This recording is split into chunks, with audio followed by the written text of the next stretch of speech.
Hii tumekuja kwa mara ya kwanza kuwa na kikao hiki rasmi na wanahabari kutokea katika jumba hili la Harambee Annex, na kutokea sasa paka kusonga mbele, haya ndio itakuwa makao rasmi ya msemaji mkuu wa serikali. Hii ndio media center yetu mpya.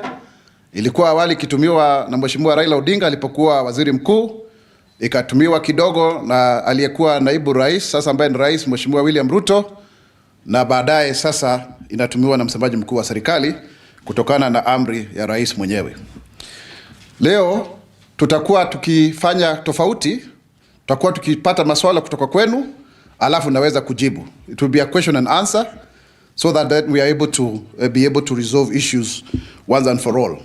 But from the outset, the government wishes to strongly condemn the pronouncements by certain political leaders concerning the 2027 general elections. It is totally unacceptable for any leader to imagine that they can incite Kenyans into violence just because they would want to accrue political mileage and to threaten the peace. If we all remember, in 2007, there was that whole issue of so many Kenyans dying, and they will never come back to life. And there was displacement of 600,000 Kenyans. So for anyone to threaten that, I think that is totally unacceptable, and the government strongly condemns such utterances, and we will stop at nothing to ensure the safety of Kenyans and peace and tranquility within our borders. Also, it is important to say that of late, there has been a lot of misinformation, disinformation, because we are seeing people who are outrightly lying in order to gain popularity. How on earth can anyone say that President Ruto has taken 3 to 4 trillion shillings the last 2 years? I mean, it's totally hogwash. Even I myself, as a government spokesman, having served in the Budget and Appropriations Committee of the National Assembly and Vice Chairman of the Budget Committee of the Senate, our budget for the whole year is 4 trillion shillings. I mean, then how do you make it that as an individual can have that kind of money? It's totally unacceptable. I think some of these things are outlandish and they had to be called out because they are meant to incite Kenyans against the government and its programs, because people are now seeing that the government, having taken painful decisions initially, now they are starting to yield. These programs are starting to work. If you look at, for example, tomorrow, we shall have the affordable housing, the first time that we'll have keys that will be handed over by none other than His Excellency the President at Mukuru. It's now no longer Mukuru slums, it's Mukuru estate, you know? And you can see the people of Riara village are very happy. 13,248 units are up, and 1,080 people will receive their keys already. Over 970 of those units have been verified and the ownership. So, and there are great Kenyans there who are celebrating. So Kenyans are invited at 8 a.m. people to be seated so that the president can actually hand out the keys, as we promised, to construct over 200,000 houses every year in 5 years, so that we are able to shelter over 5 million Kenyans. And it's very, very cheap, because we are talking about a unit going to as low as 3,900 shillings for social housing. 3,900 shillings per month. It's unbelievable. The other affordable housing unit is going for 7,250. It's called affordable housing, and the other one, affordable middle class, 21,160. So you can see people who are earning on 20,000 and less are able to now own homes, studio apartments, 1 bedrooms, and will proceed going forward. And that is why we are saying this is how the money has been used. This is how the money has been used to transform the lives of Kenyans, not for people to make outlandish statements going forward. We are also seeing people who are resisting change and fighting back. The head of public service is the #1 public servant in this country, and he has the seal of the president. He is the one who executes that which the president wants to be done. He helps to run the government on a daily basis. And so therefore, people who are resisting change in state corporations, in ministries, departments, and agencies are not amused, because for the first time, we are seeing a head of public service who is resolute, who is determined to weed out corruption, and there are those who are resisting change when it comes to issues to do with e-procurement.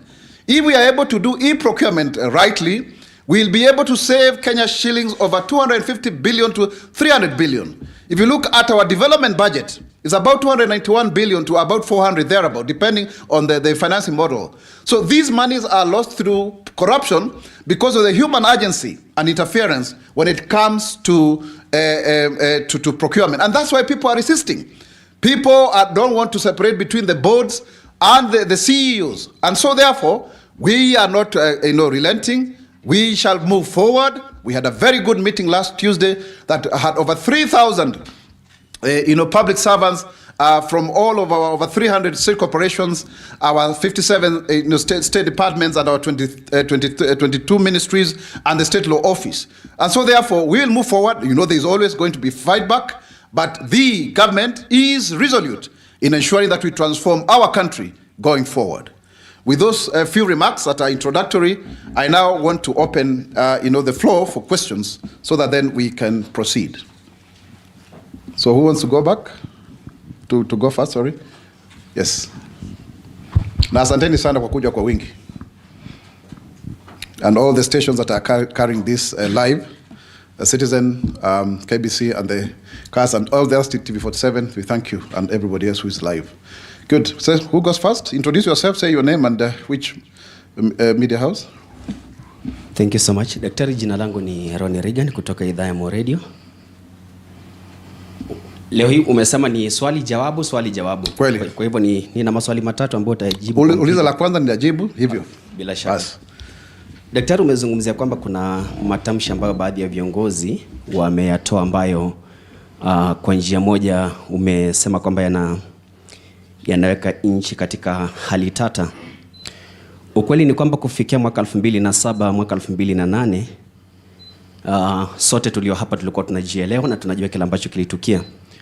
Ni kweli kwamba familia nyingi ziliathirika, wengi wanaishi na majonzi hadi leo hii. Ila swali ambalo Wakenya wamejiuliza kutokana na yale matamshi ambayo baadhi ya viongozi wameyataja, ambayo mwenyewe hujamtaja kwa jina, ila tunajua kile ambacho kinaendelea kwa sasa katika ulingo wa kisiasa.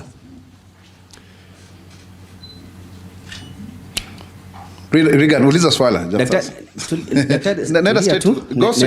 Naelekea kwa swali. Swali langu ni hili. Tumeona viongozi wengi sana serikalini wakizungumza, wakijitanua kifua. Inakuwaje kwamba wale ambao wako katika ule mrengo wa nchi ambao si wa broad based government, wanapozungumza cheche zao zinakuwa ni za kuwachochea Wakenya, ili hali wale ambao wamo ndani ya serikali, ambao kwenye mabano Wakenya wanasema ni vibaraka wa rais, wakizungumza basi maneno yao ni ya kushawishi na kuleta ulimwengu na taifa kwa ujumla pamoja? Hilo swali utalijibu. Kwanza nijibu hilo. Na ufupishe maswali yako kwa sababu ya muda, Reagan. Na wewe rafiki yangu. Mwanzo ni kusema kwamba ni kweli, kwa sababu sisi wenyewe rais ndiye ni afisi ya rais ama rais mwenyewe ndiye anaunganisha Kenya. Ukisema kwa kimombo ndio symbol of unity. Yaani anatujumuisha kwa pamoja kama rais. Na wakati unapochaguliwa ndivyo unaweza kuchaguliwa, pengine upate kura upande huu na upande ule mwingine, lakini kisha ukishakuwa rais lazima uunganishe wale waliokupigia kura na wale ambao hawakukupigia kura. Kwa hivyo ni jukumu letu sisi ambao tuko katika serikali, watuite vibaraka ama vikaragosi ama majina mengine, lakini lazima tuwe na ule utaifa na uzalendo. Kwa sababu Mungu hakufanya makosa kufanya kila Mkenya aweze kuishi katika nchi hii. Na haijalishi umetoka katika tabaka lipi ama kabila lipi. Tuko hapa katika tabaka mbalimbali, tuko katika mienendo tofauti ya kimaisha. Kwa hivyo lazima tusitizie umoja na uwiano na upendo. Nafikiri nimeweza kujibu. Umesema nifupishe maswali. Where is the government seal right now? Katika ukiangalia, when you look at the law is very clear.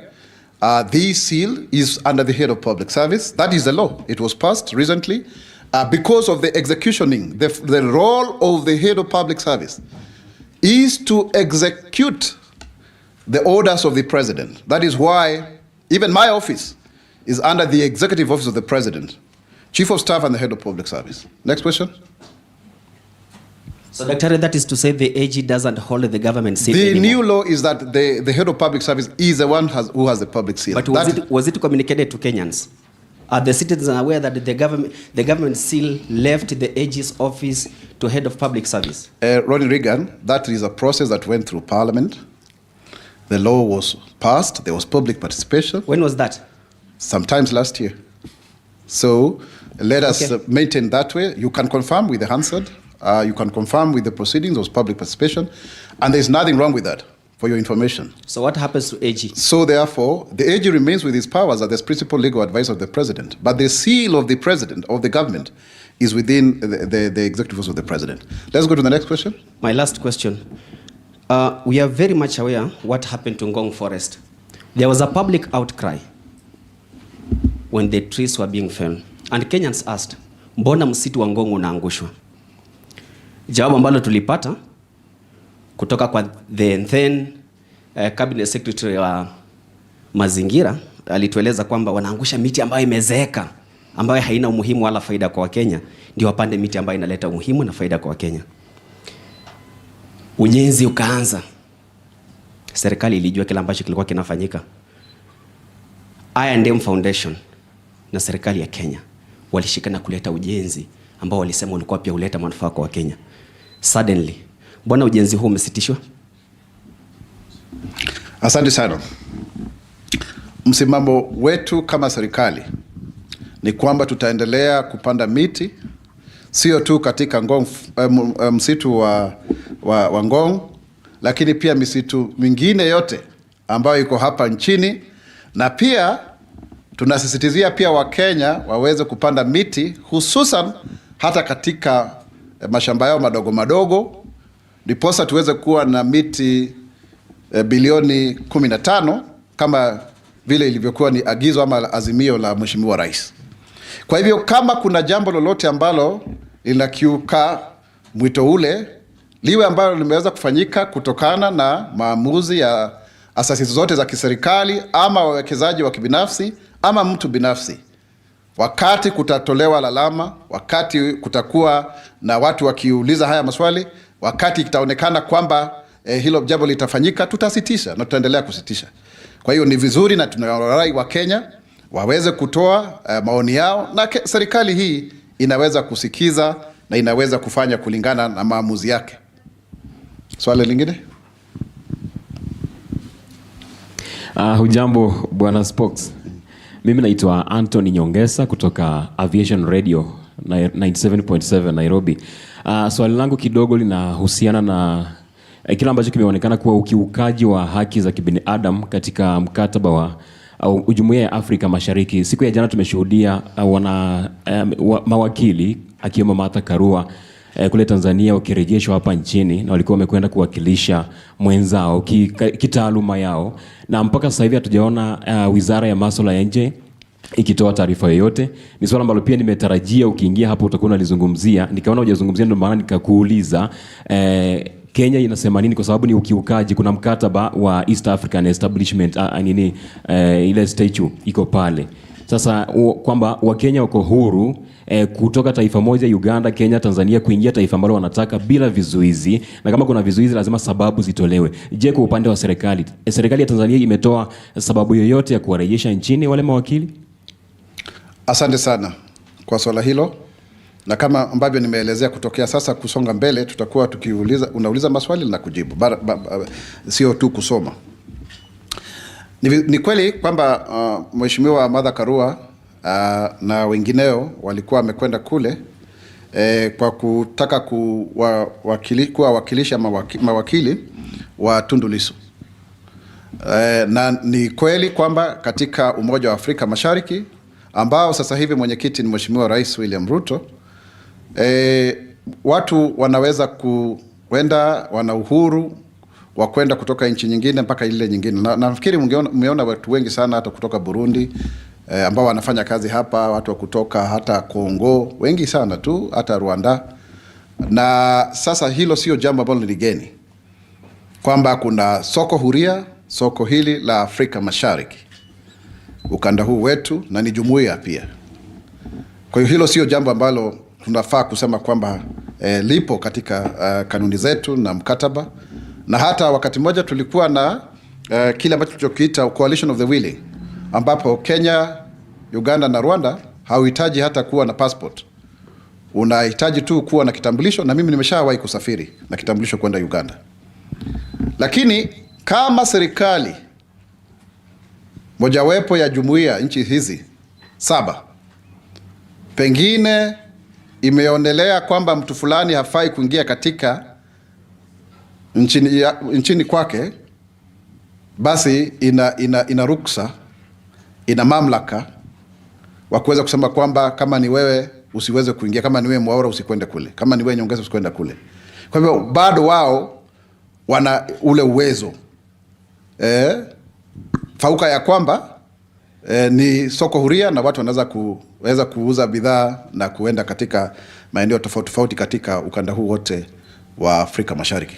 Kwa hiyo kama wao wameamua vile, huo ni uamuzi wao, lakini hilo haliondolei kwamba kuna uhuru, kwa sababu pengine hatujui kile ambacho kilifanya wafanye vile, kwa sababu hayo ni maamuzi ya kwao, na Kenya haihusiki hata kidogo kwa mambo yale, kwa sababu hata sisi wenyewe tunaweza kusema kwamba mtu fulani asiweze kuingia katika nchi hii kama serikali. Next question. Yes. The man in yellow. Yeah. Yes, you can have the mic. Yes. I think I'm loud enough. I said the man in yellow. You are the other one? Yes. Okay. Say, oh yeah. I'm Arcadius from GMK News. Arcadius. Arcadius. Arcadius. Yes. Wonderful. So we have seen government arresting leaders against the broad-based spread government. Does the government has planned to silence the criticizers? Sorry, can you give me an example of somebody who's been arrested against the broad-based government? Well, like Peter Salasia, who has been against the government. I think it's not fair to say that people who are being arrested are the ones against the broad-based government. I don't think that's a fair statement. If you look at anyone who may have been arrested, you have to deal with that on a case-by-case basis. It cannot be that then the assertion is that they do not want to support the broad-based government. Because why am I saying so? You even see within the ODM party, there are voices that may not necessarily agree with the broad-based government, and they have come out strongly, to speak about it. We are a free and a democratic country, and it's not just ODM. Look at UDA. You'll find quite a number of members who are having contrary opinion, and they are still not arrested by anyone whatsoever. So I think that's not right, my friend Arcadius from GMK. That is actually propaganda and fake news. Thank you. Next question. I'm Lawrence Rono. First, I want you to clear the hair. Lawrence Rono from which media? I am from Kenya Online Media. Yes, Rono. So what I want you first to clear the hair. There's some rumors circulating that DCI, EACC are camping Mwaura and current former deputy president's residence. Is it true? Number 2, we have seen the incitement address from someone, and there is some information circulating that maybe be arrested.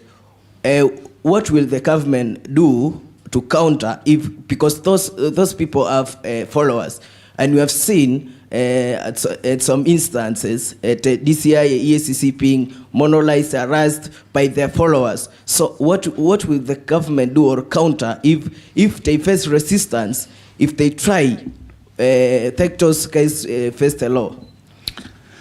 First and foremost, it is important to say very clearly, Rono, that nobody is above the law. And the government will not sit back to see Kenyans being incited into violence. The role of the government is to maintain law and order. And it doesn't matter who is doing the wrong thing. No. So we cannot say that government shall be held hostage because individuals have followers. Even the government has its own followers. And I think we all are followers of Kenya. We should be protected at all costs because we don't have any other home other than this one. We have a country that is doing extremely well, that is the third largest economy in sub-Saharan Africa after having overtaken now Ethiopia and Angola, sixth in the whole of Africa, a country that has received the highest amount of investment money, startup capital for the last 2 years, $800 million, 2023, $638 million, 2024, a country whose shilling is strengthened, a country whose foreign reserves are now at 9.6 billion, so that at for 6 months we can stay without having any new dollar in the economy and we'll be able to do our imports. A country that is rising, that has reduced the cost of living, a country that has been able to stabilize the fuel crisis, a country that has also been able to contain insecurity in heretofore banditry areas to a large extent, a country that has also been able to be respected as a voice in Africa on matters climate change, the reform of the international financial system. And that is why you even see the president being invited in China, in America, because we have become the face of Africa. That is a country that we must protect at all cost, without fear or favor. Next question. Yes, good morning. This is Jeremy Kijo from Ghetto Radio, and my question is, why is the government trying to impeach the impeached leaders from People's Heart? Yesterday, we saw police officers attacking the peaceful meeting of a former Meru governor, and they tear-gassed the driver was hurt. She is now hospitalized. And also, during Mother's Day, she was tear-gassed. So why is the government trying to impeach leaders from People's Heart? First and foremost, I like your pronunciation, to impeach the impeached. I don't think we can say that is not even plausible. It's not even workable, because we win support through persuasion. It's the art of seduction, my brother. But we will not also allow lawlessness and incitement. Just because, for example, you have lost your seat, it doesn't mean that then you incite Kenyans against the government. That is not acceptable, and the government will stop at nothing to ensure that there's law and order. Because when people get incited, you know what happened in Rwanda and Burundi. You know very well what happened here in 2007. You know how skirmishes affected places even in 1992 in Molo. We have to be very careful, and we must stop it at this point in time so that it doesn't go far too long, and then we start regretting. That we will be very firm on. Good. Any other question? Good morning. My name is Kevin Cherio, and I have two questions. Kevin, you are from which media? Daily Nation. Of course, yes. Thank you for that. One, you have not clearly stated this issue about the claimed threats, maybe that the government is trying to follow up on the opposition leaders.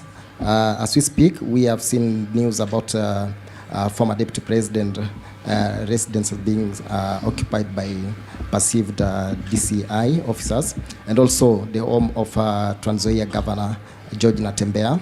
So is it that the government is trying to silence these people?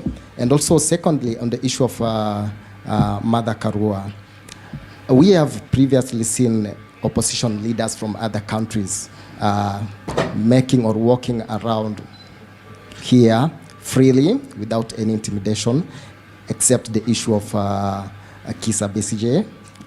And what's the government position on this? Like, when we allow other opposition leaders to walk freely in Kenya, but when our opposition leaders from Kenya try to enter other countries, we see them being detained and subsequently being deported. What's the take of this? And going forward, do we expect to see the government of Kenya maybe trying to mend its fences with Tanzania? Thank you.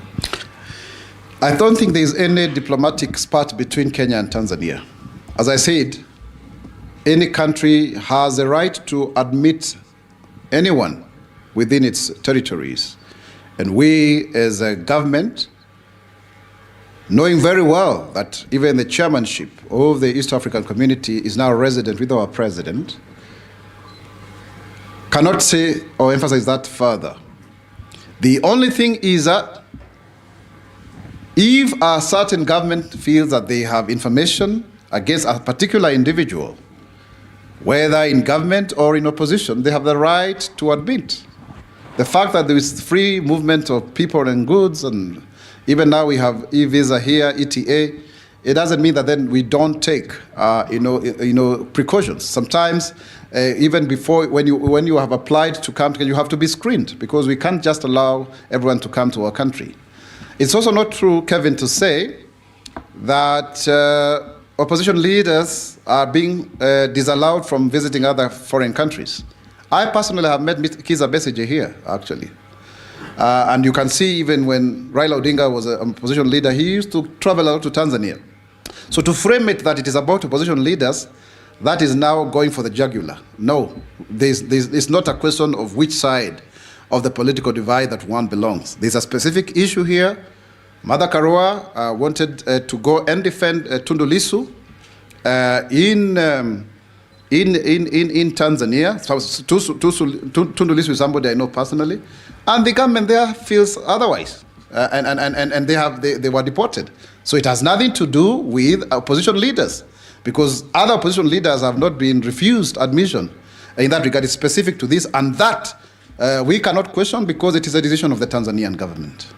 Or when it comes to the opposition leaders here, when the security apparatus have information against any leader, and especially on incitement, this time around we are not taking it very kindly to anyone, and we are not going to be using,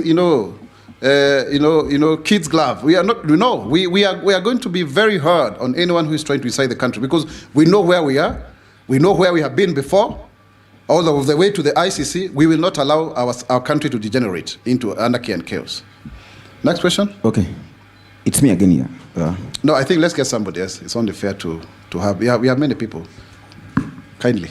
There are many journalists. Hello, good morning. Yes. My name is Marian Muganda. I'm a journalist for the Standard newspaper. Yes, Muganda. So the UN and civil society have said that the human rights situation in the country is sad. Torture, enforced disappearance, etc. What is your take on the UN report, and what is the status of human rights inter-country? Sorry, Muganda, I want to question you. Which UN report are you referring to?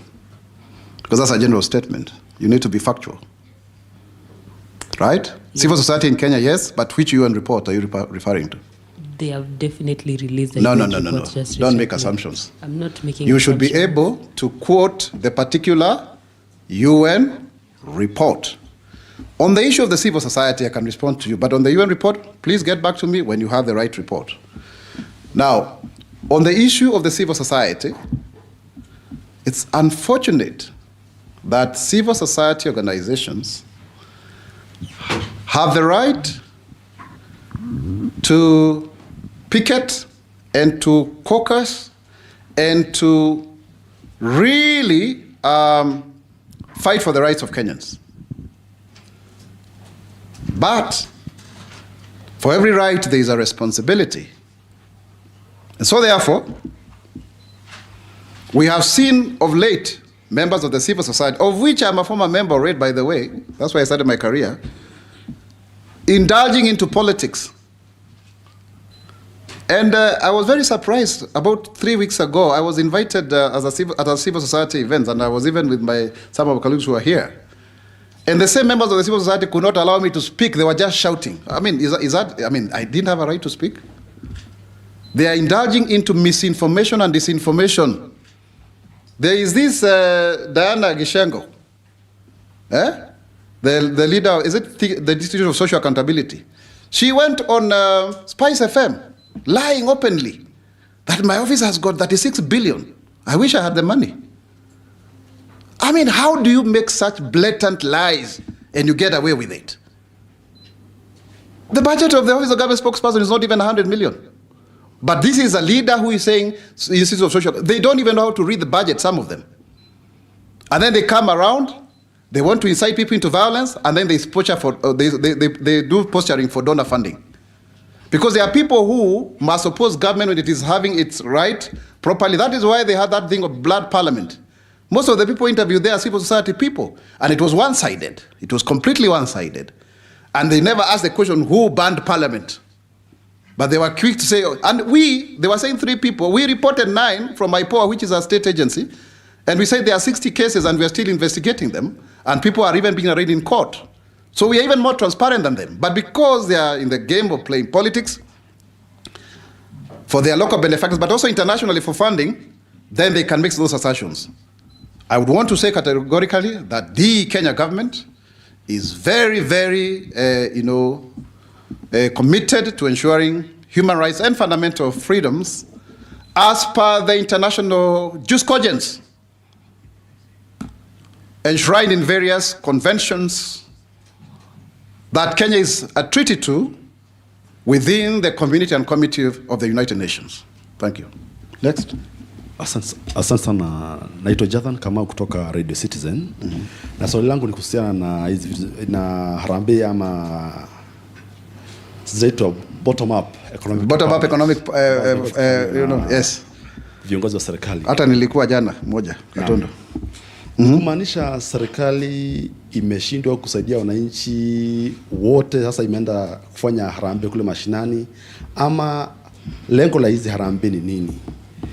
Na tuliona mwaka jana rais akisema hakuna any civil servant ama mkuu wa sheria ama mkuu wa serikali atakubaliwa kuwa kishiriki hizo harambee. Mwaka mmoja hujaisha, lakini tunaona wa kwanza hizi harambee zinaongozwa na wakuu wa serikali ikiwemo hadi naibu rais. Asante sana. Mwanzo rais alisema kwamba kutapendekezwa sheria kuhusu harambee. Sawa sawa? Hiyo sheria bado haijapasishwa bungeni. Wakati kipasishwa itatoa kanuni na mikakati ya ni vipi ambavyo unaweza kuhusishwa katika harambee. Na harambee ni jambo ambalo tumelizoea, ni jambo ambalo tumekuwa tukilifanya, na wengi wetu hata hapa wamesomeshwa kupitia harambee. Hata wakati tulikuwa chuo kikuu tulikuwa sema degree ni harambee, na hata sasa tuko harambee annex. Kwa hiyo harambee ni jambo zuri zaidi. Iko hata katika nembo ya Kenya nafikiri. Na kwa hiyo sisi tumetoa njia mbadala za kuweza kuwapatia Wakenya pesa mfukoni. Kwa mfano, ule mfuko wa fedha wa Hustler Fund. Sasa hivi umeweza kuwafaidi Wakenya zaidi ya milioni 25. Na hakuna rashasha na mbwembwe, kwa sababu unatumia tu simu yako rununu, unapata fedha zako, unalipa. Zaidi ya bilioni 70, sio zile 50 za kwanza, zimeweza kupatianwa katika mfuko huu, na hata wengine wameweza kuwekeza pesa zingine pale. Kwa hiyo ni jambo ambalo tumewasaidia Wakenya, zaidi ya Wakenya milioni 25. Lakini bado kuna vikundi ambavyo havijafikiwa, kwa sababu ukiangalia vile vikundi ambavyo viko katika Hustler Fund sio vingi tu. Kwa lazima tuende kule tuwazungumzie, wana mahitaji yao, wanatuambia kile ambacho wanataka, tunawasikiza, alafu tunawaachia pia pesa yao ya kufanya maendeleo. Na sidhani umesikia mtu yote akilalamika kwamba anafaidi kutokana na lile. Kwa hivyo Jathan, tutaendelea kufanya lile, na tunaongozwa, ni wabunge wanakuja kwa pamoja, na hata viongozi wa serikali, kwa sababu ni serikali yetu, na tukiongozwa pia na naibu rais ambaye ni Profesa Kithure Kindiki, ambaye sasa anatuongoza kwa lile. Na hata sio yeye peke yake, kuna viongozi wengine ambao tunaenda katika, na tutaendelea kufanya vile ili tuweze kuwainua Wakenya, kwa sababu tuliahidi mambo ya bottom up. Sasa tuko kwenye serikali, sio tu kuahidi, ni kutekeleza. Asante. Another question? Good morning, Dr. My name is Caleb Korir from Jedka Media. Yes. And there's something you talked about earlier on not Hustler Fund, that is a housing fund, affordable housing. Affordable housing itself. Yes, please. So my question is, how many units are ready? And what criteria is the government using to decide who gets the house and who doesn't? And there's another question also on Hustler Fund. Okay. There's a time when we heard that the government is going to use forceful measures to recover the money for those who are defaulting. So what is the government doing on that front as well? Thank you. Yes, we have enough data to see to it that we can tell for those who are defaulting on what measures we shall use. Will be announced as we go by, but we will do so because it's not fair for you to take money and then you don't want to pay, and you remember the Minister for Cooperatives spoke very strongly about it. But let me come to the issue of affordable housing and allow me to refer here. Tomorrow, 20th May 2025 at 8 a.m. marks a historic milestone in Kenya's journey towards dignified living for all, as His Excellency President William Ruto presides over the handover of 1,080 keys to beneficiaries of the Mukuru Affordable Housing Project in Embakasi South, Nairobi, as the largest single housing initiative in the country, spanning 56 acres and comprising 13,248 units. You don't need to know anyone. You just go online, Boma Yangu, *832#, you register, and then you are qualified according to where the houses are. So you don't need to know anyone. And it's one house, one ID. That's one house, one national ID. The Mukuru project stands as a beacon of hope for low-income families. This event symbolizes the government's unwavering commitment to the bottom-up economic transformation agenda, addressing Kenya's urban housing deficit and uplifting communities long burdened by the challenges of informal settlements. The handover of these modern, safe, and affordable homes is a testament to the transformative power of the affordable housing program, offering residents not just shelter, but a pathway to stability, security, and pride. The new Mukuru Housing Estate, with its 26 blocks of 5,616 bed-sitters, 14 blocks of 3,024 one-bedroom units, and 48 blocks of 4,608 two-bedroom units, is designed with safety and resilience in mind, featuring proper spacing, emergency access roads, and modern amenities. Beneficiaries like Maximilian Kamodo, who once paid Kenya shillings 4,000 monthly for cramped, fire-prone Mabati rooms, will now invest in home ownership with payments of as low as 3,494 per month for a studio apartment valued at 640,000. This rent-to-own model, supported by flexible payment plans and deposit assistance, ensures accessible homes for low-income earners who are your day-to-day mjengo man, mama mboga, boda rider, because that's the kind of rent that they pay, turning the dream of home ownership into reality. The project has created over 160,000 jobs and counting, empowering local communities and driving economic growth. As we celebrate these landmark achievements, the Mukuru project underscores the government's broader vision to deliver 200,000 housing units annually, reducing the national housing deficit and transforming informal settlements across Kenya, with 970 of the 1,080 households already verified and final touches underway for tomorrow. The excitement amongst beneficiaries is palpable. Residents like Godfrey Odhiambo, chairman of Mukuru's Riara Village Beneficiaries Association, describes the estate as our new Konza city, a source of community pride and a model for urban development. So you can see the many people who are benefiting. We've been there. We've somebody like Bibiana Wambua saying that now at least there is clean water. She also tells us how children were walking in darkness as they were going to school. Now they don't have to have a lot of fires there. Or Ongoso, who has been there for 20 years without owning a home. It's really wonderful stories that we are getting there. And that is a Kenyan spirit that we want to emphasize on. That is a Kenyan spirit that we want to have. And that's why we are very happy about our athletes in Doha because of their win, Cheruiyot, Chepchirchir, and that whole group. We say Kongole, Hongera, we are very proud of you. And that we want every Kenyan to win. We want every Kenyan to win. We want every Kenyan to go to school and to be actually well fed. And that is why in matters of education, the Kenya Kwanza administration has prioritized equitable access to quality education, skills development, and systemic reforms to empower learners, educators, and institutions. When it comes to employment of teachers, the government has employed 76,000 teachers, including 68,313 junior secondary school teachers on permanent and pensionable terms, as part of this goal to recruit 116,000 educators by the year 2027. An additional 24,000 teachers are said to be employed by the next financial year, further reducing the teacher shortage previously estimated at 90,000. And even as we speak, we are replacing those that have left the teaching profession due to natural attrition. And it's, the advertisement is there, over 2,000 positions. And for example, in Bungoma County, the deployment of 1,500 new JSS teachers has lowered the student-teacher ratio, enabling personalized attention for learners and improving academic outcomes in subjects like mathematics and science. This has enabled schools like Kimilili Primary to offer specialized science lessons, boosting student performance in national assessment. The review of the competence-based curriculum CBC, the education system has transitioned from the competence-based curriculum CBC to, this is a new term, to the competency-based education and training CBET. So we are no longer saying CBC, it's now CBET. This CBET framework has been as a result of extensive public consultations.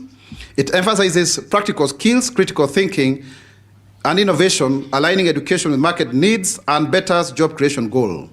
The Kenya Institute of Curriculum Development has streamlined subjects to reduce the burden on students and teachers. At Mweki Primary School in Nairobi, the biggest primary school that we ever have, over 3,000 kids, grade 7 students under CBET are engaged in community-based projects such as designing low-cost water purification systems, integrating science, entrepreneurship, and environmental education. We've also been able to enroll 3,520 students at the National Open University of Kenya. This is very good, up from 1,500 before. The National Open University of Kenya, chartered in August of 2023 and based at Konza City, Machakos County, has enrolled 3,520 students since its inception. The institution leverages digital platforms to provide flexible, affordable higher education, particularly for working professionals and learners in undeserved regions. Peter Omondi, a 32-year-old nurse from Siaya, is pursuing a bachelor's degree in public health through the Open University online platform, enabling him to advance his career while continuing his job at a local health center without relocating. And we are asking Kenyans to register in huge numbers. Our target is that by now we should have 5,000. Please register. You can work as you learn, because we need to create awareness on that. Please, the members of the state help us in doing so that many people can register in the Open University. Successful transition to junior secondary school, JSS. We have now, as a government, been able to build 23,800 new classrooms, 18,000 from the national government, and 5,800 through CDF. This transition to the JSS curriculum under the CBET framework has been bolstered by the construction of these new classrooms nationwide, ensuring adequate infrastructure for 1.31 million learners registered for the 2024 Kenya Primary School Education Assessment, KPSEA. The JSS curriculum introduces vocational and technical training skills early, preparing students for diverse career paths. For example, at St. Joseph's JSS School in Nakuru, newly built classrooms equipped with digital learning tools have enabled students to explore robotics and coding, fostering innovation and aligning with Kenya's growing tech ecosystem. On TVET, it is important for us to report that 238 institutions have been built across 290 constituencies, only remaining 52. And this is very important because we are also adopting the recognition of prior learning, RPL, of which over 5,000 Kenyans who are the Juakali artisans have been given certificates because they have more knowledge than even you go to school. For example, Mary Wanjikwa, 29-year-old tailor from Thika, earned a certificate in fashion design through the RPL program at the Thika Technical Training Institute, securing a contract to supply uniforms to local schools. On the university and tertiary education funding model, the government is refining the university and tertiary education funding model to ensure equitable access to quality education, increase financing support through the Higher Education Loans Board, and adjustments to the public university funding model has expanded opportunities for many. In 2024, 36,282 students enrolled in public primary teacher training colleges, a 49.5% increase from 2023 because now they can see their jobs for teachers, driven by the revised entry requirements and enhancing funding even for those who are marginalized, people with disabilities, and people from marginalized areas. Like Amina Hussein, a first-year student at Kenyatta University from Garissa, is able to benefit from the revised funding model, which covers 80% of her tuition fees, allowing her to pursue a degree in environmental science without financial strain. Further, the government will continue to accelerate outstanding reforms, like upgrading the NEMIS to now KEMIS, Kenya Education Information Management System, and PSB Talk launched it last week on Thursday. Enhanced KEMIS will improve real-time data collection as demonstrated by its role in tracking textbooks distribution to 99% of public schools in 2024. With 129,463 basic learning institutions in 2024, this is a 38.8% increase from 2023, and TVET enrollment reaching 709,885 students. So TVET enrollment, 709,885 students. Kenya's education sector is expanding rapidly. Initiatives like Nyota project and the RPL, which trains youth with low formal education and targeted investments in rural and regions, are reducing disparities.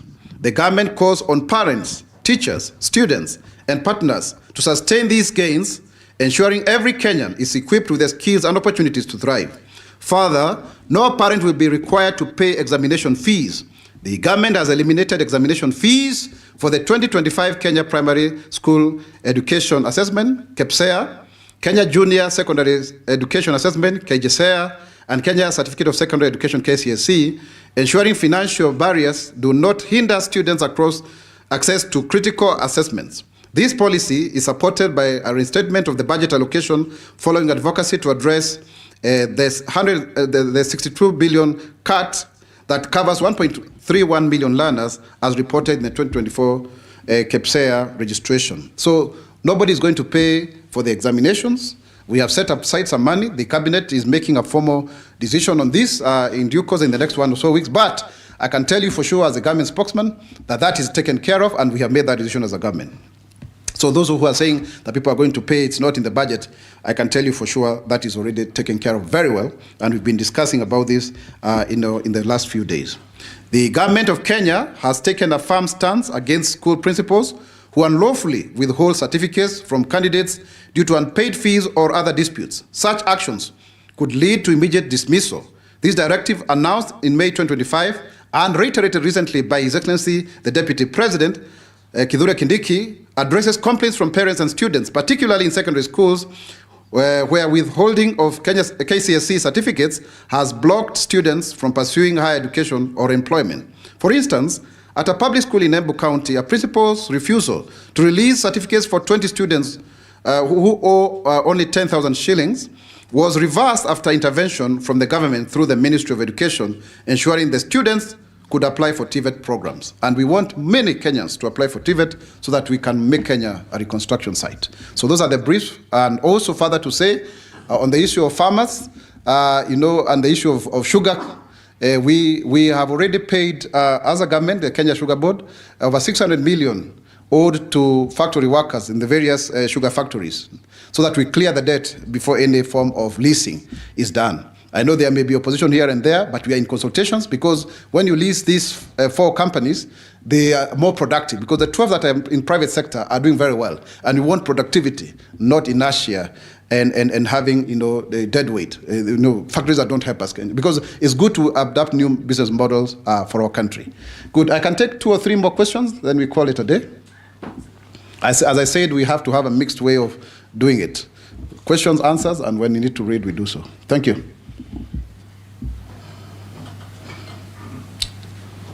So, habari daktari. Mzuri sana, mnaitwa nani?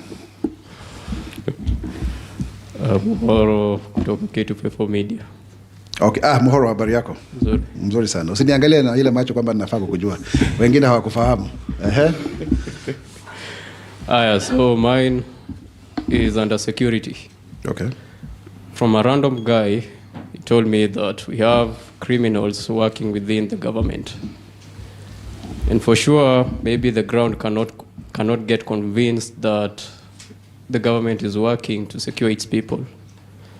Why don't you just end these issues of political arrests youth arrests, abductions, etc. Thank you. I think that's not a fair question, Mwaura, because there are lawful arrests and they must continue. No, even when people are talking about abductions before, they were actually lawful arrests, because if there's a warrant of arrest against you, you should be arrested. And of course, there's lawlessness. You can see even on social media, people are just going out there to seek cheap publicity. The government will not stop arresting people. It will arrest those who need to be arrested as per the provisions of the law.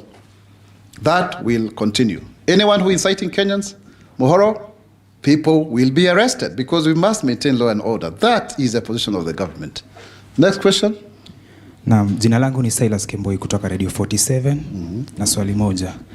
Jana naibu wa Rais Kithure Kindiki alitangaza kwa serikali imeanzisha mpango wa kuwafaidi ama kuwapiga jeki wafanyabiashara wadogo nchini katika wodi zote, na alisema kwa serikali imetenga shilingi bilioni 28 na kila mfanyabiashara ambaye anafanya biashara ndogo atafaidika kutokana na mpango huo. Je, ni utaratibu gani ambao utafuatwa ili kuhakikisha kwa kila mmoja ananufaika, na naomba uelezee zaidi kuhusiana na mpango huo. Asante. Asante sana. Kuna mpango huu wetu wa Nyota ambao utawasaidia wa vijana ambao wako katika umri huo wa vijana na watu wenye ulemavu, wanapatiwa pia kipaumbele mpaka miaka 35, na tutapatia watu pesa shilingi 50,000 kuweza kufanya biashara za ukulima na kadhalika. Na mpango huu tumeshirikiana na wafadhili wetu na Benki ya Ulimwengu, World Bank ukipenda, na kwa hivyo ni vizuri sana wakulima, wanabiashara wadogo wajisajili kupitia mpango huu wote ama mradi huu wa Nyota. Tafadhali tuingie pale, na tuna pesa pia zaidi za pia hawa wafanyabiashara wadogo, kwa sababu tulisema serikali hii ni ya bottom up. Na ukiangalia zile nguzo 5, hii ya MSME ni mojawapo, na ndio pia mle ndani tuko na Hustler Fund ili tuweze kusaidia Wakenya wetu wakuwe na pesa mfukoni. Kwa hivyo jisajili kupitia simu yako ya rununu. Tumeweza kufanya explainer, tutaweza na ofisi yangu iko na explainer nzuri sana, hata kuko na flyer ambayo inazunguka. Tutaweza kushare na nyinyi hapo, ndio pia muelezee zaidi, mpate zile details, na ndiposa Wakenya waweze kujisajili waweze kupata hiyo nafasi. Na tupatane na wewe jioni TV 47 Mungu akipenda. Bas, swali nyingine? A couple of weeks ago, you Who is this? This is Caleb Korir. Had you asked a question before? Yes. No, let's get somebody else kindly. We are quite a number. A lady or somebody. Don't take two and yet others have not asked the questions. Jitambulishe tafadhali. Na leo kuna Waswahili wengi sana, nashukuru. Nafikiri msikilizaji umeona msemaji wa serikali ni Mswahili mwenzenu, mpenzi wa lugha. Asante. Waitwa nani? C5FM. Kwa hivyo swali langu ni hili, umezungumzia kwamba serikali yetu ni ya kutoa watu chini kuwapeleka juu. Wakati ambapo rais alikuwa anazungumzia mpango wa dishi na county, alisema kwamba kuna ile mashine ambayo inakuja ya kutengeneza labda chapati, labda kwa yule mama ambaye anapika chapati anaenda kunufaika vipi na mpango, kwa sababu labda riziki yake, na tunataka kuinua watu kama hao kutoka chini, atakuwa ananufaika vipi kutokana na mpango huu iwapo tutakuwa kwa sababu ni kama kukandamiza mama ambaye anakuwa anapika chapati pale shuleni, wengine tumepita pale tukikula chapati, atasaidika vipi? Asante sana daktari.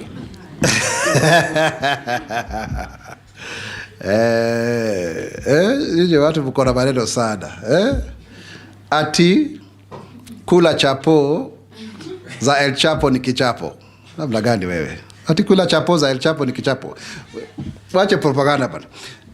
Wakati tunasema mambo kama haya ni kusisitizia kwamba lazima Wakenya ambao wana watoto wao katika skuli waweze kupatiwa chakula. Kwa nini? Kwa sababu tumeona mtoto akijua atakula shuleni na kwao hatakula, atakwenda skuli. Kwa hivyo inasaidia yule mtoto kuweza kusoma na inamsaidia kujua kwamba analindwa na serikali. Na sio pesa nyingi. Ilianza kule kwetu Ruiru, by the way, huko ndio ilianza. Ikakwenda kule Embu, ikakuja kule Dagoretti South, Sasa Nairobi imechukulia na kuna maeneo bunge mengi ambayo yalifanyika pale na yule mdada anaitwa Wawera. Kwa hiyo ni jambo zuri zaidi kwa sababu wakati tunafanya hivi ukumbuke pia kuna vijana ambao wameajiriwa. Kama kuna mmoja najua anaitwa Mike Njiru, ameajiriwa pale. Yeye amesomea statistics lakini kwa sababu hakuna kazi alikuwa amepata hiyo statistics, anafanya kazi pale, yeye ni manager, analipwa shilingi 60 kwa mwezi. Kwa hiyo sio tu kuangalia upande ule, kuna wale pia mama mboga wengine ama watu wa kupika chapo wanaajiriwa kwa katika mpango huu wa kuadishi na shule. Mambo ya mashini tutaendelea kuyazungumzia pili ambavyo tutasonga mbele, lakini muhimu ni kwamba watoto warudi shuleni, waweze kupatiwa chakula, waweze kusoma na pia wakuwe na lishe bora na wakuwe na afya bora. Asante. Hello, good morning. Yes, madam. Finally, we have a lady. My name is Brenda, and my question is on coffee. Some time back, you mentioned that coffee prices have, for the first time, reached a high of 148 shillings a kilogram in 35 years. So, what are the initiatives that the government government has introduced to support the coffee farmers and increase production of coffee at least by 2027? Thank you. It's important, Brenda, that you've asked that question because of the way in which the government has ensured that the coffee value chain is beneficial to the farmers, breaking a 35-year record where